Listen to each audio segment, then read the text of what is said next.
أعوذ بالله من الشيطان الرجيم. ولقد يسرنا القرآن للذكر فهل من مدكر ربی یسر ولا تعسر وتمم بالخیر۔ السلام علیکم ورحمۃ اللہ وبرکاتہ۔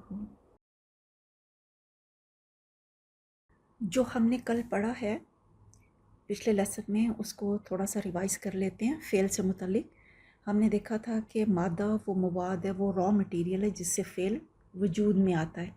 جیسے ہم نے ایک لفظ لیا، یہ را مٹیریل ہو گیا۔ وزن وہ ہے کہ وہ سانچہ جس میں ہم مادہ کو رکھتے ہیں، را مٹیریل کو رکھتے ہیں۔ مثلاً ہم لا، یہ وزن ہے۔ صیغہ میں ہم ٹینس بھی پایا جاتا ہے اور نمبر آف پرسنس بھی۔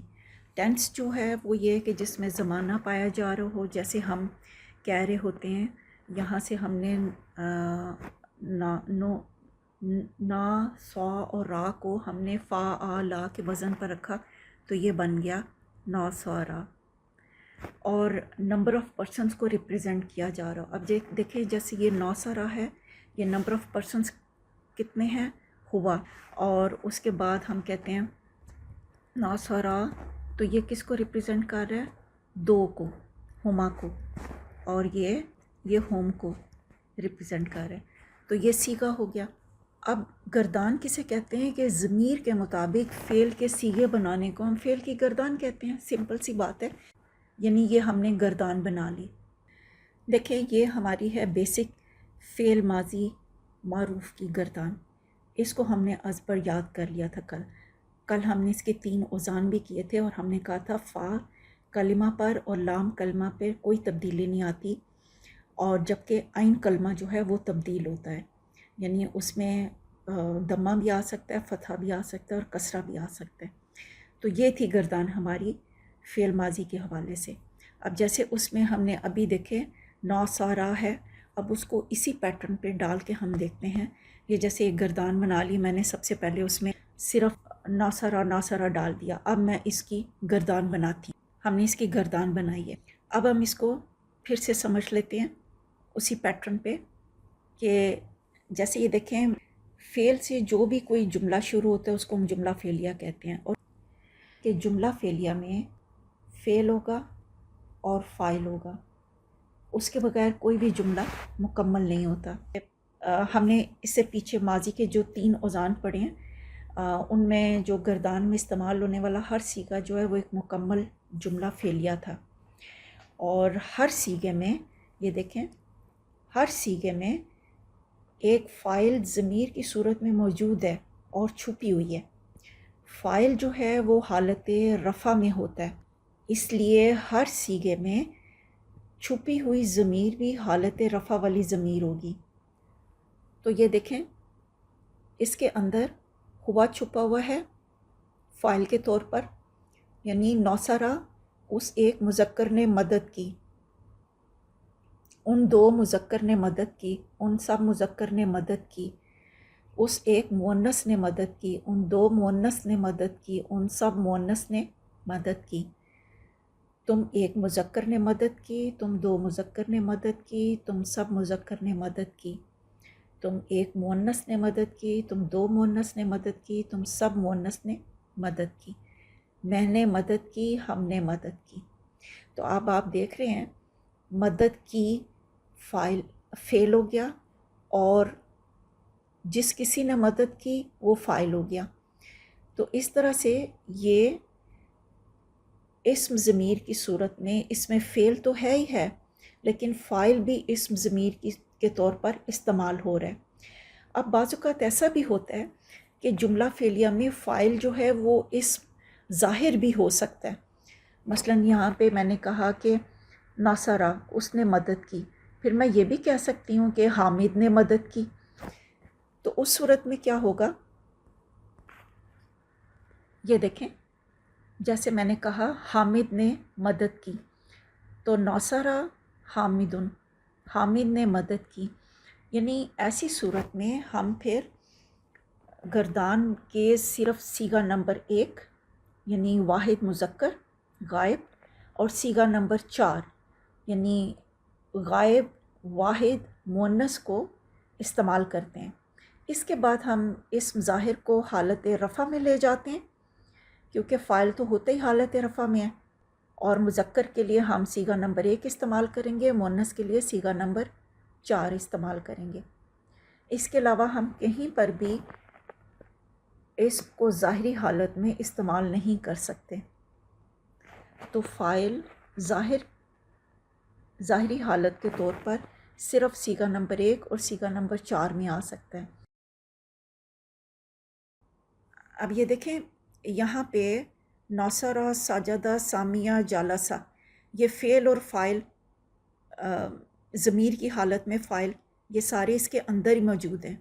اسی طرح سے ناصرت، ساجدت، سامیات، جالست میں بھی فعل اور فاعل دونوں موجود ہیں، لیکن اگر ہم فاعل ظاہر کریں تو یہ آگے سے پھر یہ اس کی ایگزامپلز ہیں۔ ناصرہ حامد، ناصرت مریم، ساجد المسلم، ساجدت المسلمات، سمی اللہ، سمیت آمینۃ، جالسہ شعیب، جالست فاطمۃ۔ مجھے امید ہے کہ اب آپ کو اس کی سمجھ آ گئی ہے۔ اب ہم تھوڑی سی اپنی پچھلی ریویژن کرتے ہیں یہاں سے، ہے کہ حامد اور شعیب یہ عربی نام ہے۔ مردوں کے جو عرب نام ہیں وہ فلی فلیکسیبل ہوتے ہیں، جبکہ مریم اور فاطمہ اور آمینہ جتنے بھی مؤنث نام ہیں وہ پارٹلی فلیکسیبل ہوتے ہیں، غیر معرب ہوتے ہیں۔ اور یہاں پر آپ دیکھیں المسلم، یہاں پر تو چونکہ ال لگا ہوا ہے جس کی وجہ سے ایک دمہ ہے، ادھر بھی ال ہے جس کی وجہ سے ایک دمہ ہے۔ اب ہم دیکھتے ہیں کہ جملہ فعلیہ اور اسمیہ میں کیا بیسک فرق ہوتا ہے۔ آپ کو ہم نے اس میں درس نمبر 14 میں عدد یعنی نمبر کا چارٹ بنایا تھا ہم نے، تو اس طرح سے تھا کہ واحد مثنیٰ جمع اور مذکر مؤنث اور حالت رفع نصب اور جر۔ تو چونکہ فاعل حالت رفع میں ہوتا ہے اس وجہ سے اب ہم یہاں پر فاعل کو لگا کر دیکھتے ہیں۔ ہم نے وہاں پر مسلمون بنایا تھا، تو اب ہم اسی کو دیکھتے ہیں۔ یہ دیکھیں ہم نے لکھا یہاں پر المسلم، المسلمانی، المسلمون، اور مؤنث میں لکھا ہم نے المسلمات، المسلماتانی، المسلمات۔ آپ کو یاد آ گیا ہوگا۔ چلیں اب ہم اس میں وہی فعل ماضی لگاتے ہیں جو ہم نے ابھی پڑھا ہے، فعلیہ بناتے ہیں۔ ہم یہاں پہ فعل ماضی لگا کر پورا جملہ فعلیہ بنا رہے ہیں۔ یہاں پہ فاعل نظر آ رہے ہیں اور اس سے پہلے ہم نے جملہ فعلیہ لگایا۔ ناصر المسلمون، ناصر المسلمانی، ناصر المسلمون۔ پھر میں نے فیمیل والا لگایا، صیغہ نمبر 1 یہاں پہ لگایا اور صیغہ نمبر 4 یہاں پہ لگایا مؤنث کے لیے۔ نصرت المسلمات، نصرت المسلمتانی، نصرت المسلمات۔ مطلب کیا بنا کہ ایک مسلمان نے مدد کی، 2 مسلمانوں نے مدد کی، سب مسلمانوں نے مدد کی۔ ایک مسلم مؤنث نے مدد کی، 2 مسلم مؤنث نے مدد کی، سب مسلم مؤنث نے مدد کی۔ یہاں پہ دیکھیں ہم نے فعل پہلے لگایا ہوا ہے اور اس کا جو فاعل ظاہر ہے وہ بعد میں لگایا ہے۔ فرض کریں اگر ہم فاعل کو پہلے لے جاتے ہیں پھر کیا ہوتا ہے؟ اب ہم فاعل کو پہلے لے آئے ہیں، یہ دیکھیں، اور پھر فعل ماضی لگایا ہم نے، تو یہاں پہ فرق کیا ہے کہ واحد کے صیغے میں اب صیغہ نمبر 1 آیا، ادھر صیغہ نمبر 2، ادھر صیغہ نمبر 3، ادھر صیغہ 4، 5 اور 6۔ یعنی اگر ہم فاعل پہلے لے آئیں تو پھر سارے صیغے اپنی اپنی ترتیب کے حساب سے آئیں گے۔ ایسا کیوں ہے اس کو ابھی ہم سمجھتے ہیں۔ تو یہ اس طرح سے اس کا بھی مطلب وہی ہے، المسلم ناصرہ، مسلمان نے مدد کی، بس صرف یہ کہ فاعل چونکہ پہلے آ گیا ہے۔ اب ہم دیکھتے ہیں کہ جملہ اسمیہ کے اجزاء کیا ہیں، مبتدا اور خبر۔ جملہ فعلیہ کے بیسک اجزاء فعل اور فاعل، یہ بالکل میں نے بیسک باتیں کی جا رہی ہیں ابھی ہم نے یہ لکھا تھا نصر المسلم، شروع میں مسلمان نے مدد کی، پھر ہم نے لکھا المسلم نصارہ، اس کا بھی مطلب یہی ہے مسلمان نے مدد کی۔ اردو میں تو دونوں مطلب ایک ہی طرح ہوتے ہیں، عربی میں تھوڑا سا سلائٹلی فرق ہوتا ہے۔ جیسے فرض کریں کہ میں نے یہ کہا کہ اس میں نصر المسلم میں نے کہا کہ مسلمان نے کیا کیا، مسلمان نے مدد کی، ٹھیک ہے۔ المسلم نصرہ، اب یہاں پر ہے کہ کس نے مدد کی، یعنی تھوڑا سا سٹریس دیا گیا ہے۔ تو یعنی آپ یہ کہہ لیں کہ جب جملہ فعلیہ آئے گا تو مسلمان نے مدد کی، اور اسمیہ میں کیا ہے کہ کس نے مدد کی، مسلمان، اس نے مدد کی، مسلمان اس نے مدد کی، کسی اور نے مدد نہیں کی۔ تو اس طرح سے جملے میں سٹریس آ گیا، یہ فرق ہے، ادروائز ترجمے میں کوئی فرق نہیں ہے۔ تو یہ جملہ فعلیہ بنا، یہ جملہ اسمیہ بنا، کیونکہ یہاں پر یہ دیکھیں فاعل پہلے آ گیا۔ اب اس بات کو پھر سے ہم سمجھتے ہیں کہ جملہ فعلیہ میں فعل پہلے آتا ہے، فاعل بعد میں آتا ہے۔ فعل پہلے آ گیا، اس کا فاعل بعد میں آیا۔ پھر ہم نے یہ پڑھا تھا کہ اگر فاعل فعل سے پہلے نہیں آتا، لیکن اگر فاعل فعل سے پہلے آ جائے تو پھر وہ جملہ فعلیہ نہیں رہتا، وہ جملہ اسمیہ بن جاتا ہے، یعنی اب فاعل جو ہے وہ مبتدا بن جائے گا۔ تو یہ مبتدا المسلم مبتدا ہوگا، یہاں پر المسلم جو ہے یہ مبتدا ہوگا، اور یہ جو پورا جملہ اسمیہ جملہ فعلیہ ہے یہ اس کی خبر بن جائے گا، یہ مبتدا ہو گیا اور یہ خبر ہو گئی۔ آئیں اب ہم اس کے بیسک ڈفرنس کو سمجھ لیتے ہیں۔ یہ سارا بتانے کا مطلب یہ تھا کہ جملہ فعلیہ میں فاعل اگر اسم ظاہر ہو، یعنی ضمیر کی شکل میں نہ ہو، تو فعل ہمیشہ واحد آئے گا، چاہے فاعل واحد ہو، مثنیٰ ہو یا جمع ہو، البتہ جنس کا لحاظ رکھا جائے گا۔ یعنی دیکھیں جنس کا مطلب یہ ہے کہ ہم نے صیغہ نمبر 1 اور صیغہ نمبر 4، یعنی یہاں پر ہم نے مذکر استعمال کیا ہے تو صیغہ نمبر 1، اور یہاں پہ مؤنث استعمال کیا ہے تو صیغہ نمبر 4 لگایا، جنس کا لحاظ ہم نے رکھ لیا۔ باقی یہ ہے کہ فاعل اگر واحد ہے، مثنیٰ ہے، جمع ہے، واحد ہے، مثنیٰ ہے، جمع ہے، لیکن فعل ہمیشہ واحد آئے گا۔ ہم نے درس نمبر 20 میں پڑھا تھا کہ مبتدا اور خبر اعرابی لحاظ سے حالت رفع میں ہوتے ہیں، اور وسعت کے حساب سے یہ معرفہ ہے اور یہ نکرہ ہے عموماً۔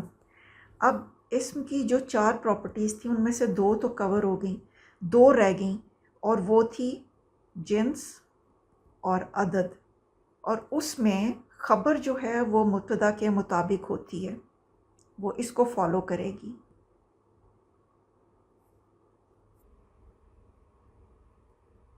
اب آپ یہاں پہ یہ دیکھیں کہ یہ عدد کے حساب سے یہ واحد ہے، یہ مثنیٰ ہے، یہ جمع ہے، واحد، مثنیٰ، جمع، اور جنس کے حساب سے چونکہ یہ مذکر تھا تو اس کی وجہ سے اس کا صیغہ بھی مذکر لگا، ناصرہ اسی کو فالو کر رہا ہے۔ اب یہ جنس کے حساب سے بھی اسی طرح سے ہی فالو کر رہا ہے، جنس اور عدد کے حساب سے، یہ بھی جنس اور عدد کے حساب سے اسی کو فالو کر رہے ہیں۔ ہم فاعل کو فعل سے پہلے لے آتے ہیں تو وہ پھر مبتدا بن جاتا ہے، اور جب وہ مبتدا بنتا ہے تو پھر مبتدا اور خبر بنتی ہے، اور خبر جو ہوتی ہے وہ جنس اور عدد میں مبتدا کے مطابق ہوگی۔ بس صرف یہ بیسک ڈفرنس ہے کہ جب ہم جملہ فعلیہ سے جملہ اسمیہ بناتے ہیں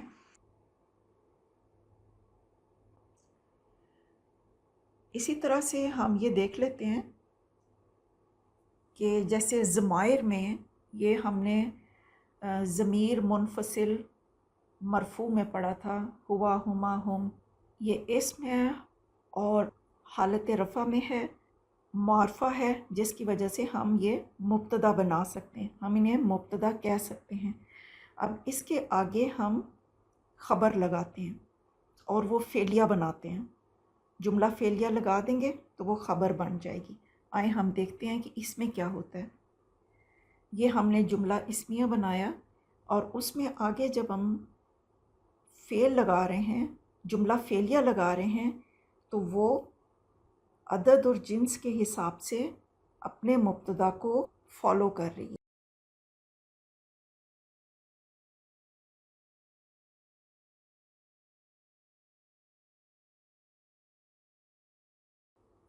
پہلے ہم نے جب لگایا ناصرہ، اس نے مدد کی، پھر میں نے کہا ہوا ناصرہ، اس نے، یعنی اس نے مدد کی، صرف اسی نے مدد کی، کسی اور نے مدد نہیں کی۔ سٹریس آ گیا نا۔